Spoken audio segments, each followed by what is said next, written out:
Hello, everyone. If it isn't so, another episode here with the Woman Pod, here with Valarey Atkinson today. I know I've been missing in action and to clear up the craziness, other than I'm okay. I'm okay. These last couple of weeks have been pretty shifting in such a way where I don't even know where to start. I feel lighter.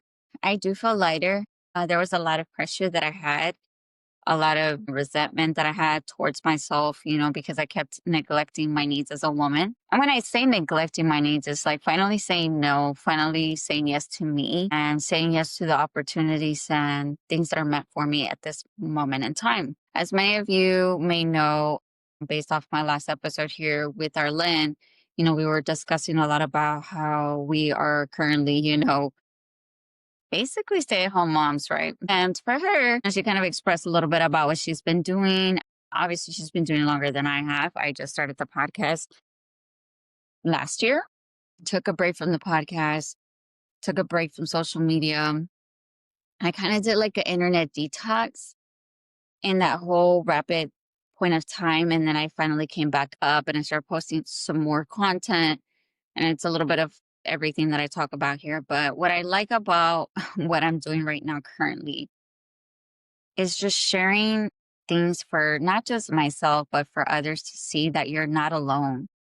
And this episode specifically, I wanted to dedicate it to not just me, but if you're in a challenging situation, and that could be whether you're going through a rough time or a patch in your life, getting out of survival mode is one step to your healing.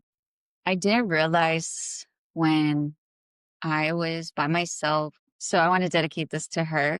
I want to dedicate it to also a special someone to her as well. I'm sorry, getting emotional. This person's no longer here, and I wanted to dedicate it to those women who do everything for their children. You go out of your way to do the best that you can. And sometimes it causes to burnout. It causes you to not really love you, not to care for your needs and care for yourself. And deep down, I don't regret anything. There's a lot of things that I've done, choices that I've made, mistakes that I've made that possibly, had I not done that, I would have never learned. So I'm grateful for that. And one thing that really caused me to shift my mindset from being in fear to graceful, good attitude, and just being grounded and grateful for what I have. On a specific day, I was going through a lot that specific day that I reacted. I reacted. But there was a lot going on within me that I was not expressing to people. I wasn't letting people know what was going on. At that moment, my daughter was sick and she had a double ear infection. She had been going on with the cold for the last 2 weeks before this happened. And then we all kind of got sick in the midst of it. It was one of those things that we were just like, all like, what is going on? We're all getting sick. Like, oh my God, I wasn't feeling good.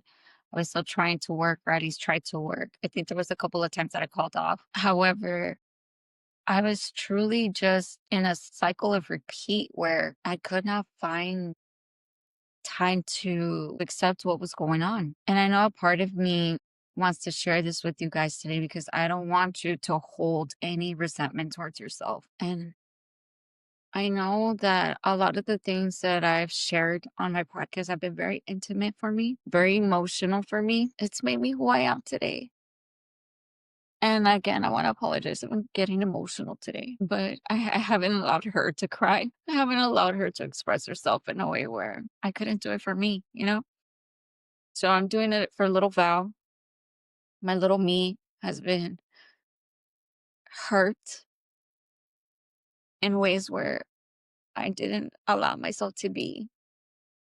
Um, and now that I'm here on this podcast, I've been able to express myself in so many ways and not hold back and true my authentic self. And the only reason why I wanted to bring this up today was because I realized where I was in survival mode for such a long, long, long time. I'm not blaming it on anybody, but my childhood had a big impact in my life. I went to therapy. I tried so many methods, trust me, from getting away from things that would aggravate me, things that would, but it doesn't start till you start to face the one thing that's been holding you back. So for me, when I realized what my instinct was that I could not say no to people. I couldn't set boundaries. I lacked that self-worth within me, which again caused me to feel relentless to the world. I've accomplished, well, there goes my spirit guy. He's a blue jay. That is so crazy. Just landed on the tree. It has caused me to see the highest version of myself now, and I'm still becoming. Don't get me wrong. I'm not saying I'm better than anybody or lesser than anybody, but because I'm coming out to vocalize for y'all to know that you're not alone. Always did, but I never did for me. I always did for others without getting anything back in return. There was moments in my life where I would put my energy into something and it just was so impactful to people that sometimes I wouldn't even congratulate myself for the things that I was doing for others. I wouldn't give myself that grace or that opportunity to shine like the bright diamond that I am. And I've met a lot of good people along my journey. Have. And I think a part of me now is just discovering the parts of myself that I needed to see and not be afraid of. For a very long time, I didn't understand what was going on. I didn't have time to stop. Obviously, I was so into the hustle and the grind that I got addicted to it. And something popped up to where I said something to, my ex. We were having a conversation and I said, I don't know what I said, but something I said hit me. I said, I don't know, but I think I'm addicted to the money. Like I'm married to the money right now. And he starts laughing. He's like, yeah, you are. And I was like, "Oh, wow." Like he really understands that. And I was like, and he gets it. But I was like, but why am I having a hard time accepting it? I was like, because this whole time, Val, like it's always been about that. You never really put yourself in a spot where you could be and just exist without having to do all of that in the hustle. So anyhow, me going on this journey and getting out of survival mode was, how can I move with grace and not have to work every single day of my life? I asked and prayed God. I asked God many, many times. I had conversations with him. I said, God, I don't know what you're doing, but I know you're doing it for my highest good. I was like, all that I ask is that I know where I need to be. I know where I need to grow. And maybe this is a time where when one thing is out of my life, it's going to teach me resilience. So I was mentioning how I didn't want to work anymore. I was tired. I want to have more time with my kids. I want to have more time with me, being able to have my own schedule and being able to catch up on routines. Don't get me wrong, now that I'm not as much active working, I'm kind of just going with the flow. I can see parts of me where I also refrain from having boundaries with myself. Perfect example today, I was cleaning and I was trying to rush into getting the cleaning done. I was like, my God, this needs to stop. I was like, nowhere have I taken the time to take my sweet time to enjoy that I'm cleaning this beautiful home that I live in, but yet I'm rushing into getting this done because I'm just overwhelmed and I can't cause myself, my nervous system to fully heal from that. So I literally say, you know what? I'm going to stop what I'm doing. I feel what I'm feeling and I need to go sit down. I need to go lay in bed and figure out what the fuck is going on with me. So I'm sitting in this bed. Mind you, I just like stopped everything and I said, I'm going to go sit on the bed. I took a few deep breaths and I just looked up a video about how to get out of survival mode and everything made sense. Everything made sense. Again, I think everything happens for a reason. This is a good break that I needed more than enough. But when I first had my first break 2 years ago, I didn't get to do that because I was so stressed about how much money was coming in and how much money was leaving. I was just too worried about it. And that was the problem. And so now, from that last experience, I said, you know what? I can't do that. What can I shift How can my identity shift with this new version of me that's becoming and who is evolving and is uncovering herself from things that honestly were holding me back this entire time? So I listened to my body, I sat with it, and I just calmed down.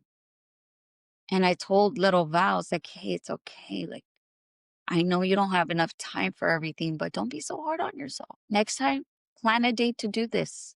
Don't do it all in one day. This was supposed to be my self-care resting, which again, I did rest for the very beginning of the morning, which again was great. It was great. I laid in bed, cooked a nice hot meal. I cooked pot roast today, actually, in the oven. I like hearty meals on a Sunday. I don't know about you. And yeah, it was amazing. Honestly, just being able to cook something for me and the kids and just talking about it. I feel so good about me having to express this to you because a whole decade has been survival. It has. I was in a pretty rough spot years ago to the person that I was married to. I truly believe I was naive in the moment because I didn't know any good or wrong, but I let myself down in that marriage. I don't regret what happened, but that version of Val was living in survival. She did, and she did, and she did. But little did she know that the doing that she was doing was just not making her happy. And I truly feel that parts of ourselves we try to avoid feeling because we suppress it. I'm not embarrassed to share my story because I don't know who needs to hear this today, but the past is the past and things come around to either make you or break you. And I'm truly happy that this happened. I have been putting it under the table for so long. I don't regret anything at all because in order for you to heal from something and to move into your next chapter of your life, it's becoming better and aiming higher than what you thought was not possible. Sometimes our old traits from our old memories, we get so accustomed to these traits because they're things a part of ourselves that we built an identity on, right? These are things that we thought we should be doing because of the situation and circumstances that we were going through at that moment. Obviously, all of that has changed for me within the last couple of years. And I feel that a lot of the things that everybody's going through in this world, because I don't think we're all alone. I honestly think like in the next couple of years, things are about to change for everybody. Like we're probably not going to be working for people anymore. I truly believe that. I feel like I broke the matrix. I feel like I broke it. And I'm going to tell you why here. So old Val, that old identity Val was okay with knowing that I had a paycheck every 2 weeks. Okay. This Val now doesn't have, wait, let me reframe that. Who is in flow of what's to come with limitless opportunities, right? Not setting any expectations, but the universe aligns me with the right people, with the right opportunities, miracles, unexpected things that I was probably not even aware of, but the universe said I deserved it. So in this moment that I'm in right now, am I scared? No. Am I worried? No. Am I grateful? Yes. Am I at peace? Yes. I do feel like my body has fully awakened. A part of me has lifted. Part of me has left, but I feel like the whole me is beginning. And you're probably wondering, what is she talking about? The deeper parts of ourselves that we don't love because we're afraid to be or show are parts of ourselves that we bury and we bury and we bury and we bury because we're too afraid. But inside of that little person or inside of that young girl or young woman or young man, young son was a part of you that needed to leave. And butterfly, it's like the cocoon phase. You transform into something knowingly that you're going to fly. And no matter where you fly, you're just going to continue flying. No matter how many times, that the wind may hit you in the face, but you're going to keep trying and trying. And that's the best part of life, guys, that it doesn't end today. It doesn't end tomorrow. It starts with you allowing to give life a chance each day, each minute that exists. I'm not saying that my story is going to impact you. And if it does, great. I would think that you would grab some knowledge from what I'm expressing here, and I would want to share it with someone who deserves to hear it. And if you're wondering what survival mode is when you're on a repetitive cycle, you don't give yourself enough time, you don't give yourself enough rest, you don't have a routine, you don't have stability in your life, you don't know what's coming in, you don't know what's going out. It's almost like you don't have control. It's almost like you've lost control of yourself in the mix. And you're basically doing what everybody else is doing. Either you're working a 9 to 5 job, it's the same repetitive thing. I'm not saying that working for someone is bad. That's not what I'm saying. But what I'm saying is, where in your life are you allowing yourself to not be and fully be yourself and to live in the moment, to live in the moment and to love the moment as if it was a new day? Because there's times where you may feel like you don't even know what you're going to do for the day. And you're already sitting in doubt and depression, in the blues, confused, aloof, exhausted, drained, restless, insomnia, anxiety. You don't even know where to go, but you would rather go out there, party with your friends, or numb your feelings by doing the things that you know are not good for your highest good, or scrolling on TikTok. I was one of those too. Or for my men, watching videos that you shouldn't be watching, hooking up with people just because you're bored. You think it's easier to just go out and do something with someone to treat your little dopamine hit. And then for what? For you to sit in the bed that you woke up in again to feel exactly the same way, even when you did that to yourself. Stop abandoning yourself. Stop rejecting yourself. It's time to start moving. It's time to start moving past these hurdles. I'm not saying it's easy, but the universe will align the perfect way to come in and intervene when you're not taking action. It may be different than mine. It absolutely can. And I say this deeply with lots of love and genuine and lots of empathy. I'm not here to dim you. I'm not here to show you, but to share my experience. To share my experience because a lot of people don't know about me, and that's okay. I don't expect you to know about me, but I sure as hell can tell you I've been through a lot and that Allah has got me here. And I can't think enough. I can thank God for showing me the way each day and to align me into my path. What can you do to shift your energy, to heal your nervous system, for you to feel safe in whatever situation that you're in? The only way you can break from that cycle is finding remedies to help. Slowing down is a perfect example. Not rushing, resting, boundaries, saying no to people, and not adding more to your plate than you shouldn't be doing. And don't come at me that I got bills to pay. I understand. And so do I. The only reason why you feel unsafe and unseen and unexternally validated is because a part of you did not want to see that in the first place. So identify yourself again and re-identify yourself so you can shape that identity. That identity is not you. That was a you that didn't exist at that moment. Shape yourself. It starts with you. Nobody's here to save you. I'll tell you right now. Not your mom, not your dad, not your parents, not your siblings, not your kids, nobody. You want to heal that? You better start with you first. Why can't we get this? Why this? Why that? Once you start to shift that energy, your kids will understand. Once you shift, everything shifts. Everything starts aligning for yourself and for everybody in your home. You'll start to notice people want to extend themselves to you without even asking. That's powerful. Anyways, guys, concludes today's episode. From survival to re-identifying your identity and to replace what is no longer serving you to becoming the best version of yourself. Time. Remember that. Be patient with yourself. Be gentle with yourself. Be kind to yourself. Don't be hypocrite. Anyways, rest easy. Much love and light. Thanks again for watching another episode here with me, the Woman Pod with Valarey Atkinson. Don't forget to hit the notification bell, share, like, subscribe. That way you get a notification when the videos go live. And thank you guys again. I appreciate every single one of you. And I am so grateful to have you here on this journey that I'm in. Much love and light.